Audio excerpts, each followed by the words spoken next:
Dari pertemuan terakhir kita bicara tentang upper respiratory tract. Kali ini akan kita lanjutkan dengan membahas lower respiratory tract. Ya. Jadi tujuan pembelajarannya bisa menjelaskan struktur mikroskopis saluran napas konduksi, trakea, ya, bronkus, dan terminal bronchiolus. Kemudian bisa menjelaskan struktur mikroskopis saluran napas respiratory, yaitu respiratory bronchiole, alveolar duct, dan alveoli. Kemudian menjelaskan struktur mikroskopis pleura paru ya. Nah, kita mulai dari trakea. Saya akan mulai dari gambarnya aja. Jadi kalau ke trakea itu kita nanti bagi jadi mukosa. Ya, yang mukosa itu terdiri epitel. Ya, epitelnya masih epitel respiratory, ingat yang kemarin pelajaran terdahulu. Ada 5 populasi selnya, yaitu silated. Jenisnya adalah silated pseudo stratified columnar epithelium. Ya. Kemudian ada lamina propria di bawahnya. Ya, lamina propria ini banyak nanti sel-selnya desain fibroblast yang memang menghuni loose connective tissue ini. Kemudian bisa jadi nanti ada kadang-kadang ada agregasi sedikit kecil-kecil ya dari limfosit atau sel plasma atau neutrofil. Ya, kalau agregasi limfosit mungkin ada ya, sedikit saja. Kemudian ada pembuluh darah ya untuk peran menghangatkan. Epitelnya tadi ada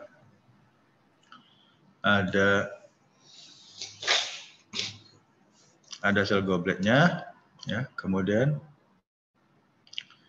di submukosanya terdapat kelenjar seromukosa ya.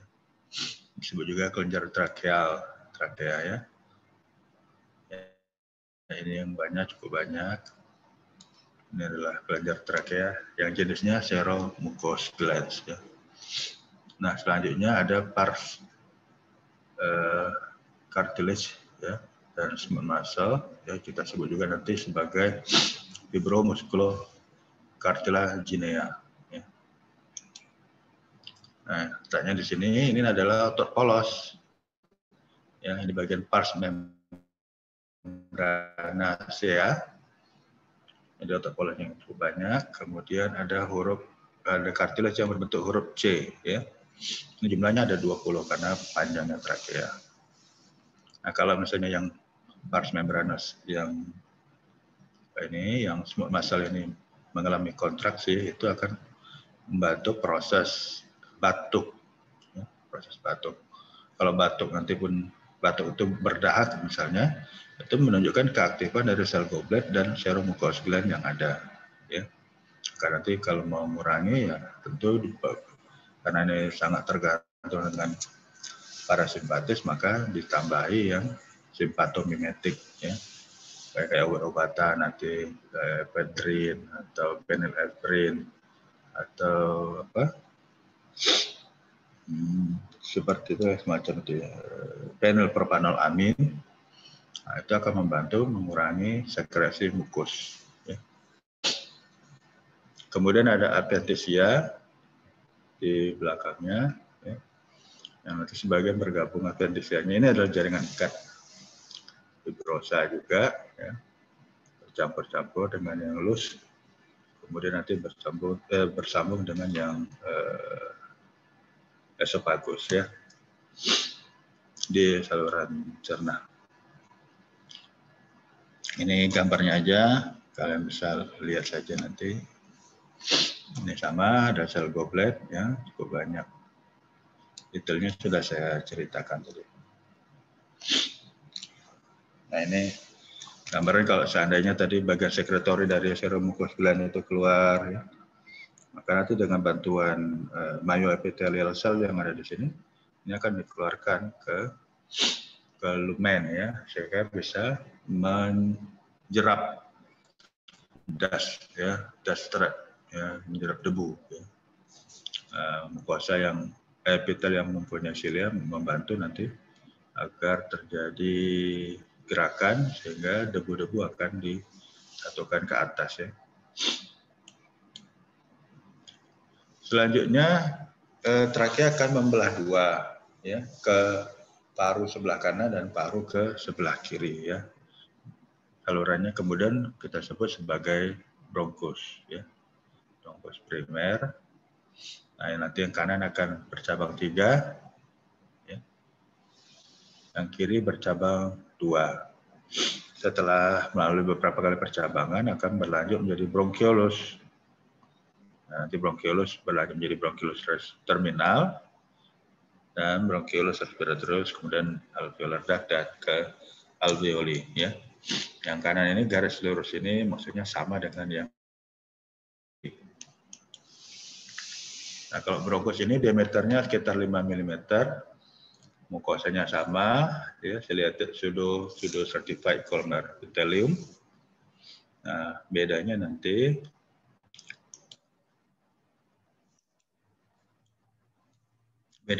kalau tadi bersih, kalau di trakea dia berbentuk huruf C, maka di sini sudah terjadi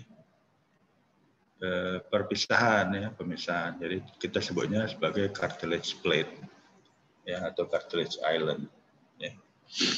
Cartilage island ya. Kadang-kadang kalau memang udah sangat kecil juga ya, dia bukan terpisah begini, malah menyatu membentuk huruf O ya. Jadi O-ring istilahnya, O-ring cartilage-nya ya. Di sini masih ada kelenjar-kelenjar ya. Terus kemudian mulai banyak otot polos. Ya, jadi inilah ciri pembeda dari bronkus dengan trakea. Ya.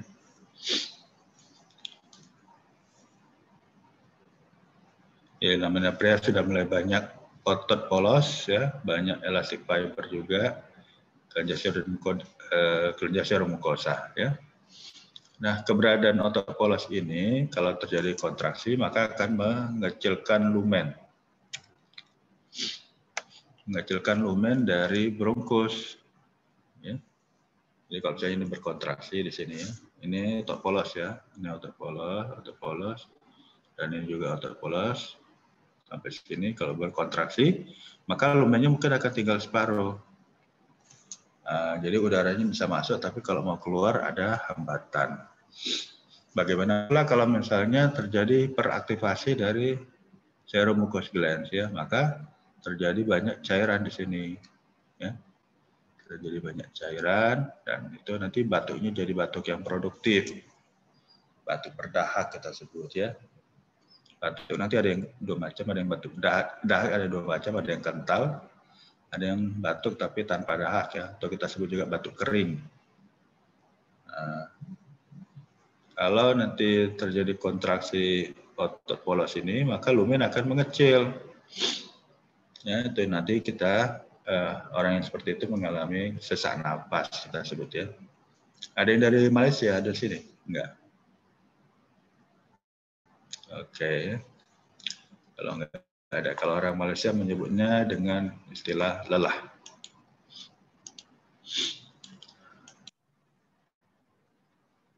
Sampai sini paham?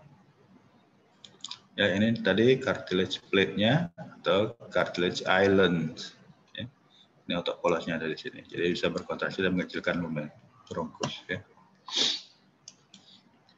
Ini masih sama. Nah, kemudian setelah membelah beberapa kali, ya, bronkus akan membentuk bronchioles. Yang tentu diameternya menjadi yang kurang dari 5 mm. Ya. Kurang dari 5 mm. Kemudian pada mukosanya sudah tidak ada lagi cartilage. Kelenjarnya juga tidak ada. Ya. Tadi di trakea ada cartilage, ada kelenjar seromukos. Ya. Nah, di bronkios ini masih ada sedikit-sedikit goblet cells. Ya. Kemudian epitelnya juga masih pseudostratified columnar ciliated epithelium ya. Nah, nanti kalau selanjutnya akan bercabang lagi bronkiol menjadi terminal bronkiol dan respiratory bronkiol. Mari kita lihat strukturnya. Di sini nampak mukosanya. Ya, ini masih pseudo stratified columnar. Ya, masih kelihatan silianya. Ya, ini ada otot polos yang cukup banyak. Nah, smooth muscle cukup banyak. Nah, kalau dia berkontraksi, memendek, maka akan mengecilkan. Tuh. Kelenjarnya yang tidak ada ini, ya, bukan berarti bahwa daerah bronkiol tidak ikut dalam proses melembabkan. Nah, tapi kelenjar sel goblet misalnya itu kan sudah hilang, maka akan digantikan oleh sel Clara. Ya, sel Clara ini ditemukan oleh Max Clara, seorang Nazi, anggota Nazi Jerman. Jadi karena memandang kemudian ada ketidaksukaan pada Nazi pasca kekalahan Jerman, maka sel Clara ini kemudian diubah namanya menjadi club cells, ya, menjadi club cells. Jadi Max Clara itu karena kalah Jerman, dia pindah ke Turki. Ya, pindah ke Turki. Jadi aliansi Jerman dulu itu Jerman, Itali, dan Turki lah ya dulu itu. Jadi kemudian dia pindah, kemudian mengajar dan wafat di Turki, ingat saya. Nah, ini masih cukup banyak pembuluh darah ya di sini, di mukosanya. Ini juga pembuluh darah. Kemudian bronkiol, ya. Jadi kemampuan dalam memahami atau melihat jenis epitel itu nanti akan menentukan untuk mengetahui mana yang saluran napas yang tepat, ya.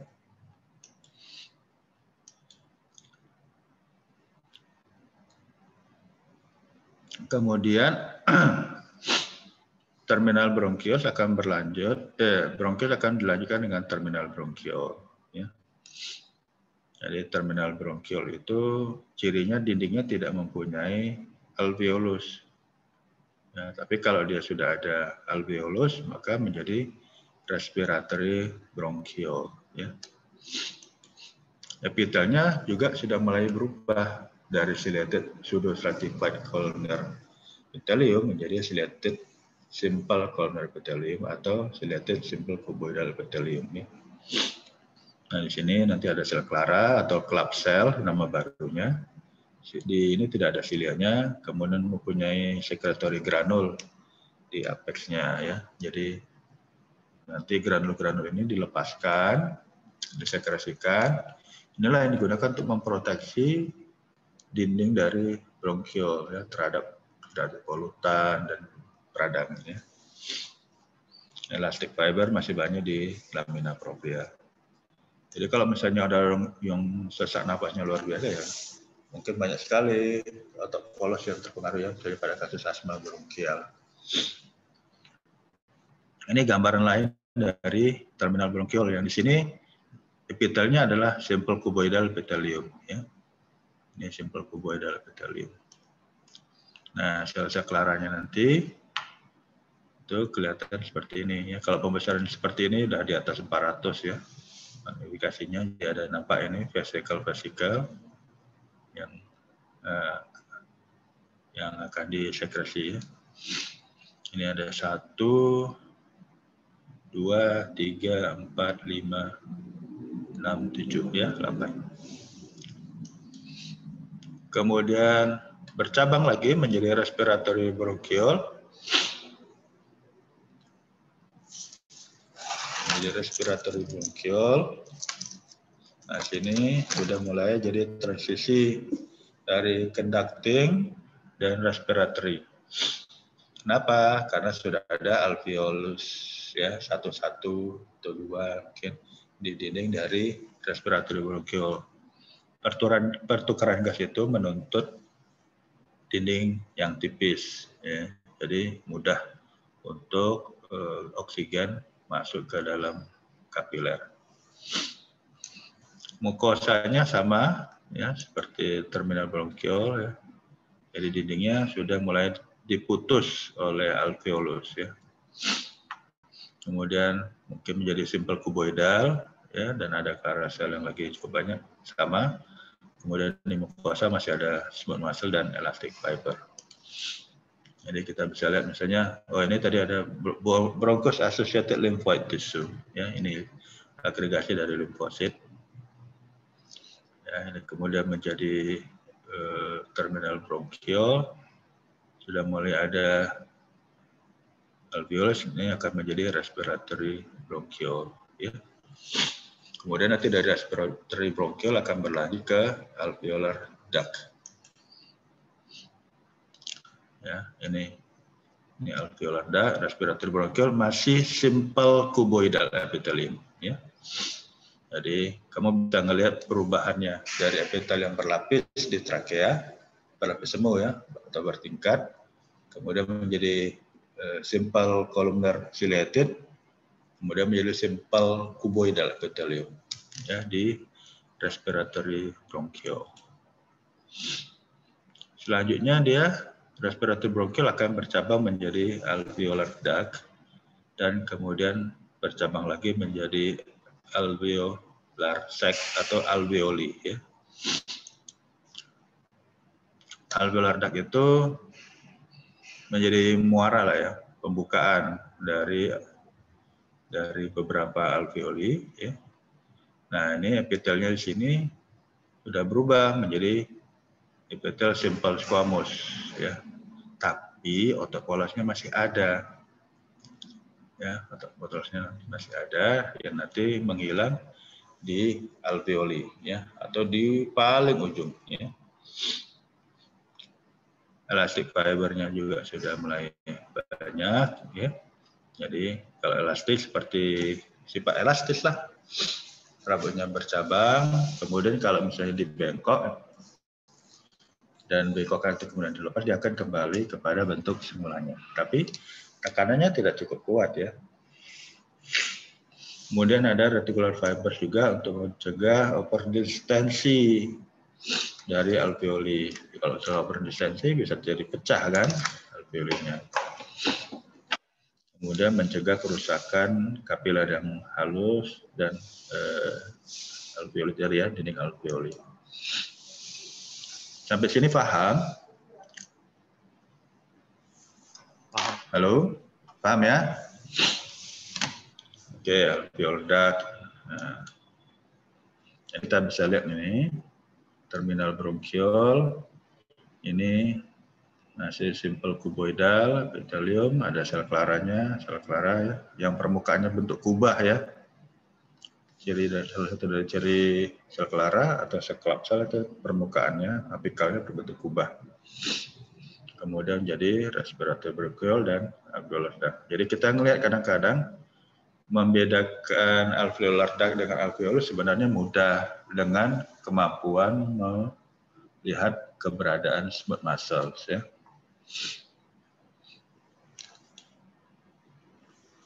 Nah, alveolus itu menjadi satu kantong, ya.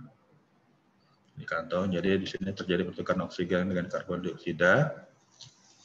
Ya, bisa bertukar kenapa? Karena ukuran gas itu sangat kecil, ya. Dia bisa melewati, gas itu bisa melewati membran sel. Ya, jadi dia kalau gas oksigen ada cukup banyak di kantong alveoli, tekanannya kan jadi relatif positif, ya. Jadi dia akan berdifusi melewati sel-sel yang ada di dinding septa. Itu pneumocyte tipe 1. Kemudian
Oke, sorry ya, tadi ada ini. Nah, jadi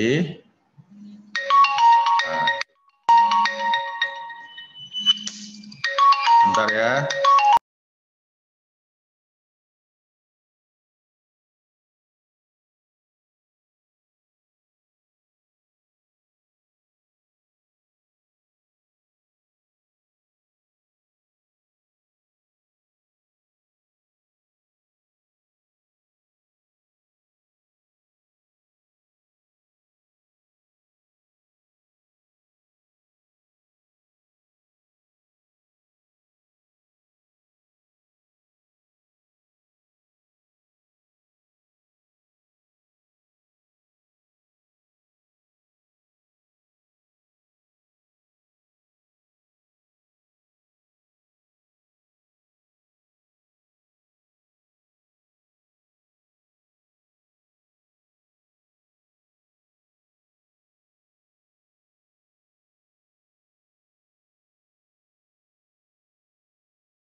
Ya, kita lanjutkan kembali. Masih ada yang hadir ini kan? Nggak tidur-tidur kan?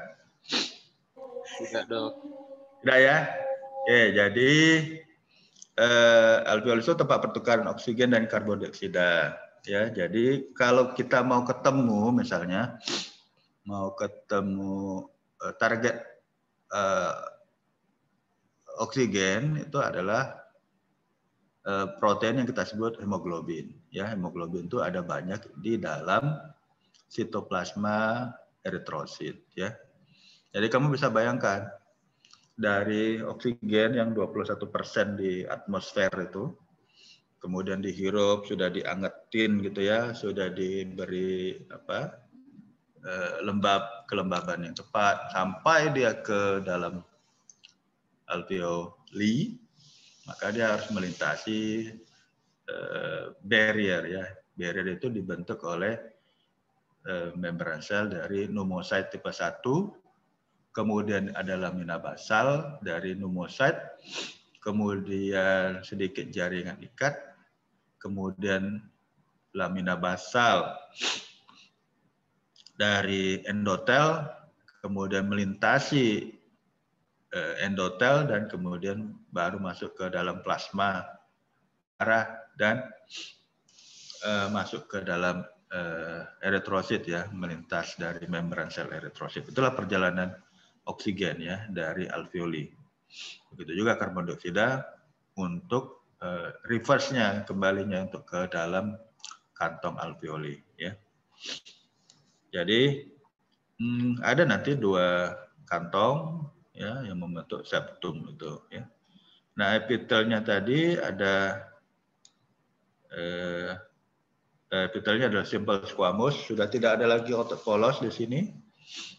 Jadi ada 2 jenis sel dalam simple epitelnya, yaitu pneumocyte tipe 1 yang bentuknya squamous dan pneumocyte tipe 2, suatu sel yang menghasilkan surfaktan juga mirip dengan club sel atau Clara sel tadi. Nah, yang posisi nukleusnya dia bulat dan posisinya biasanya di sudut dari kantong. Ya. Nah, ini jadi bayangkan misalnya ini ada pneumocyte tipe 1 ya. Jadi dia akan melintas, oksigen akan melintas melalui bagian yang paling sempit ya. Paling tipis dari septum interalveolar ya. Jadi akan masuk dia, kemudian mencapai hemoglobin. Ya. Oke, kemudian tentu karena ini diperlukan permukaan yang luas ya, maka kapiler juga sangat banyak ya. Jadi alveolus itu salah satunya dindingnya itu dibentuk oleh kapiler ya, kapiler darah.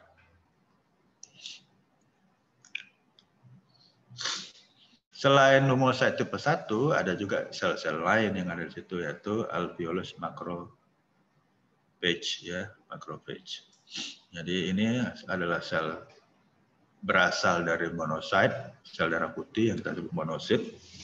Monosit kemudian mengalami wandering, kembara, dan kemudian meninggalkan connective tissue untuk berada di permukaan alveolus ya. Jadi nanti ciri khasnya ya, nukleusnya yang bulat, kemudian ada banyak phagocytic debris ya, jadi warnanya hitam-hitam gitu.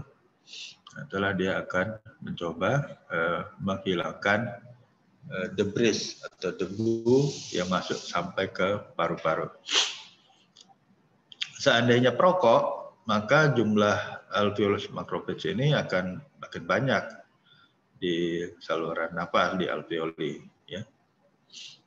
Jadi tidak ada gunanya minum susu bir brand untuk menghilangkan paru-paru yang warnanya sudah hitam, merokok sudah kronik dan dalam jumlah yang banyak. Ya. Merokok itu nanti akan mempengaruhi elastisitas ini.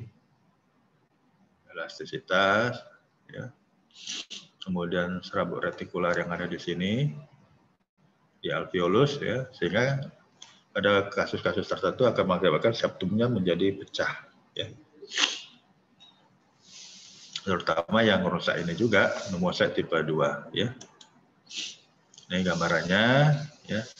Jadi kalau misalnya ada udara masuk, ini di sini ada kapiler. Ini kapilernya. Jadi untuk memasukkan udara ke dalam kapiler dan bertemu dengan eritrosit ya. Ini eritrosit ya. Yang ini adalah pneumocyte tipe 2, biasanya letaknya di sudut. Sudut ya. Tinggal kita lihat ya.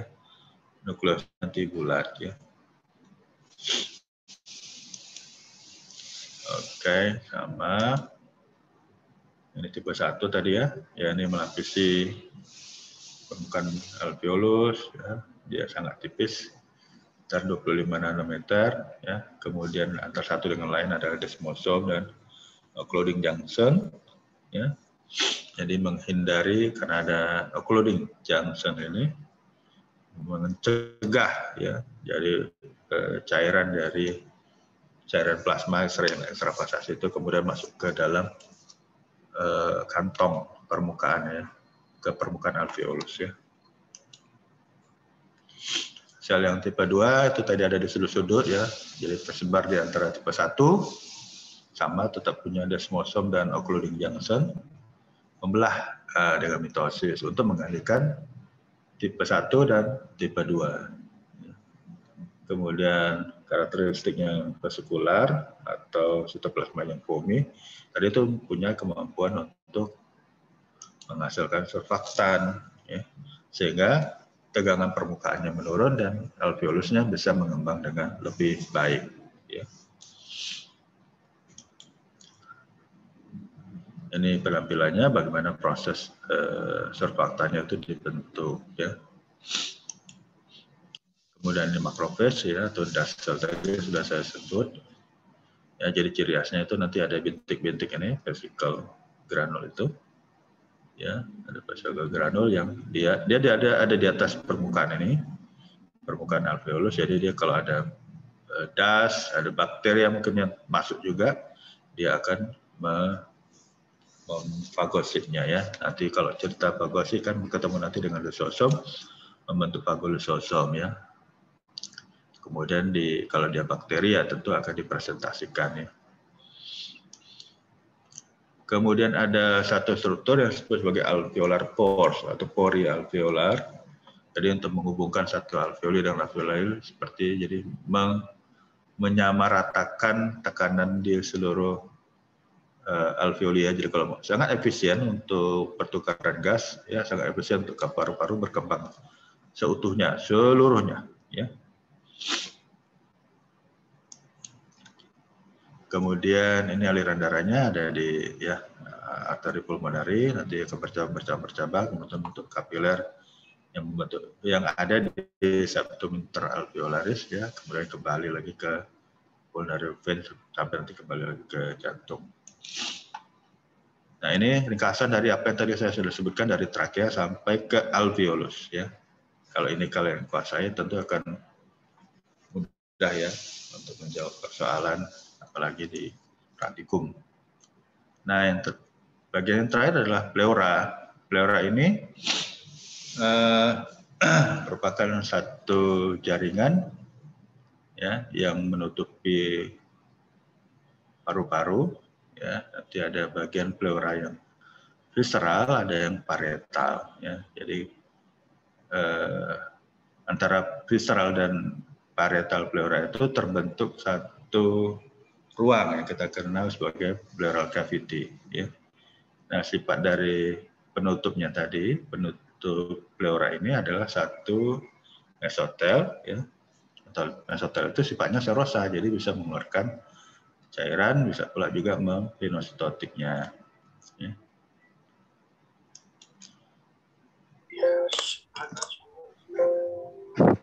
Ya, oke. Kemudian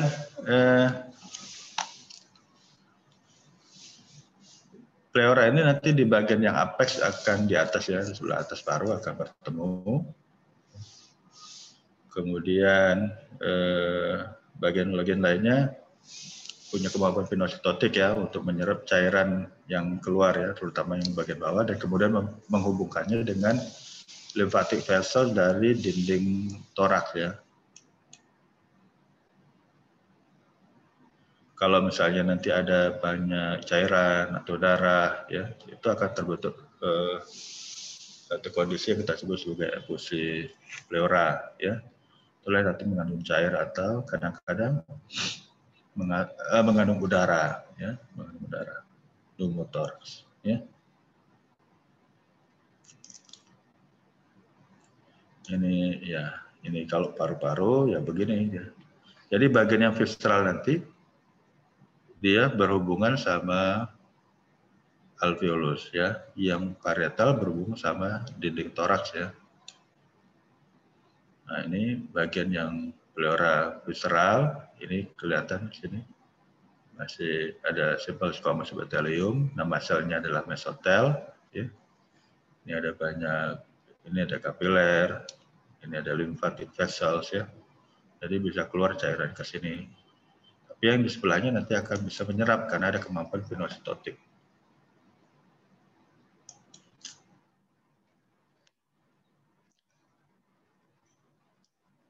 Ada sifat elastisnya juga, ya. Jadi mesotelial cell itu bisa bentuknya jadi beberapa, ya. Bisa pipih, bisa kuboidal atau kolumner.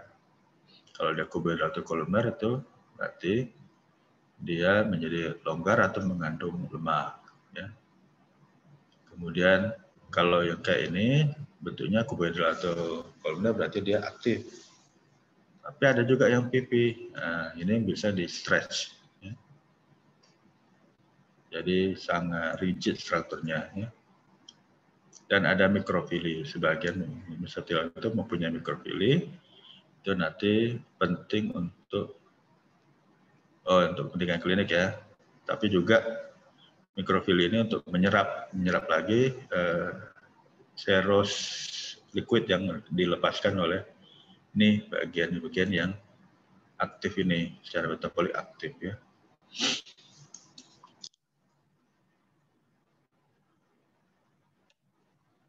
Jadi ada bagian yang pinositotiknya untuk kemudian mengambil kembali ya.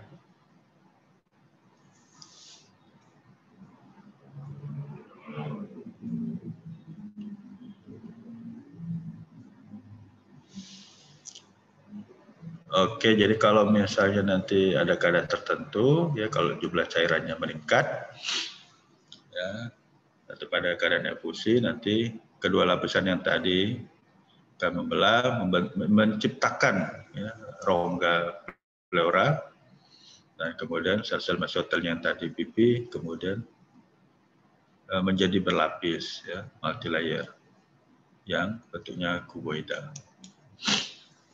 Ya, ini gambarannya saja tadi. Jadi ada vesikel pinositotiknya kalau dia berbentuk kuboidal ya. Kalau dia masih flatten atau pipi tidak ada itu.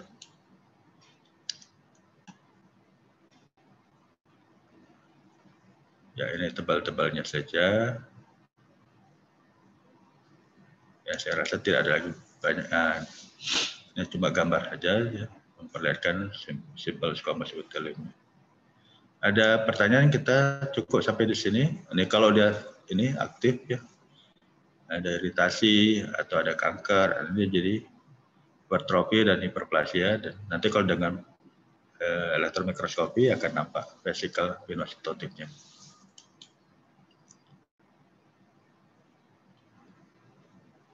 Ya, ini mikrofilinya terbentuk. Ya, ini kalau mau kerja jadi dokter PA, untuk sitologi evaluasi, ya, terutama pada kasus-kasus di mana ada kecurigaan menjadi keganasan, misalnya, ya, dan small cell lung carcinoma misalnya. Ini nanti akan diperlukan untuk mengetahui mesothelial cells tadi, ya. Jadi gambarannya masih seperti ini. Ini mesothelial cell, dan ini adalah dia mirip dengan macrophage. Ya. Macrophage kan ada ininya, ada phagolusosomnya. Ya. Itu aja sampai sini. Ada pertanyaan? Izin bertanya, Dok. Ya. Kalau untuk tadi yang di bronchioles kan kita masih bisa menemukan adanya untuk di bronchioles kita masih bisa menemukan adanya kartilago hialin ya, Dok. Untuk yang di terminal bronchioles sampai ke respiratory bronchioles kita kan tidak menemukan adanya kartilago hialin, Dok. Lalu untuk mempertahankan rigiditasnya kira-kira gimana ya, Dok? Oke, pertama yang hyaline cartilage itu hanya ada sampai di bronchus ya, sampai bronchioles. Bronchioles itu tidak ada lagi hyaline cartilage ya. Oke, itu ya. Kemudian untuk mempertahankan rigiditasnya ya berada dalam keadaan relaksasi. Ya. Jadi satu lagi kemudian pengaruh dari keberadaan serabut, itu yang mempertahankan lumennya tetap seperti itu. Lumennya akan menjadi menyempit sekiranya terjadi kontraksi dari otot polos. Ya. Dapat dipahami, Nathaniel? Bisa, Dok. Saya, oke. Tadi ada kesalahpahaman. Pertama, kamu menyebutkan bahwa bronchioles mempunyai hyaline cartilage. Jadi bronchioles tidak mempunyai hyaline cartilage, itu ya. Yang kedua, ada serabut di situ, serabut jaringan ikat yang mempertahankan bentuknya, ya, dan keadaan otot polos yang tetap relaksasi. Kalau otot polos kemudian mengalami kontraksi, tentu akan terjadi penyempitan lumen. Ya. Oke, ada lagi yang lain?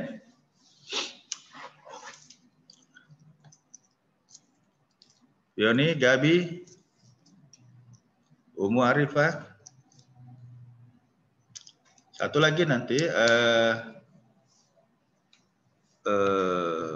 otot polos di sini akan sangat sensitif terhadap reseptor beta, ya. Jadi nanti hubungannya nanti dengan beta adrenergic, ya, itu nanti makanya penggunaan salbutamol, betanya pun beta 2, ya, bukan beta 1. Kalau beta 1 itu nanti lebih kepada jantung, ya, reseptornya lebih banyak di jantung, ya. Jadi kalau dia pakai reseptor beta 2, itu aman, insya Allah dalam pengobatan misalnya asma. Ya. Tapi kalau dia nanti obat-obatnya tidak bisa membedakan mana beta 2, beta 1, orangnya napasnya lega, jantungnya jadi berdebar. Ya. Begitu ya. Nah, misalnya juga pada kasus satu lagi, pengertian parenkim saya mau tegaskan, parenkim itu adalah bagian dari satu organ yang menjalankan fungsi itu. Jadi dalam proses ini paru-paru itu parenkimnya adalah alveolus, ya. Jadi karena fungsi dari paru adalah gas exchange, oksigen dan carbon dioxide exchange yang di hemoglobin, ya. Kalau misalnya terjadi kasus seperti COVID-19 misalnya, SARS-CoV infection ya, seperti itu, maka dia akan mempengaruhi tadi ya, mempengaruhi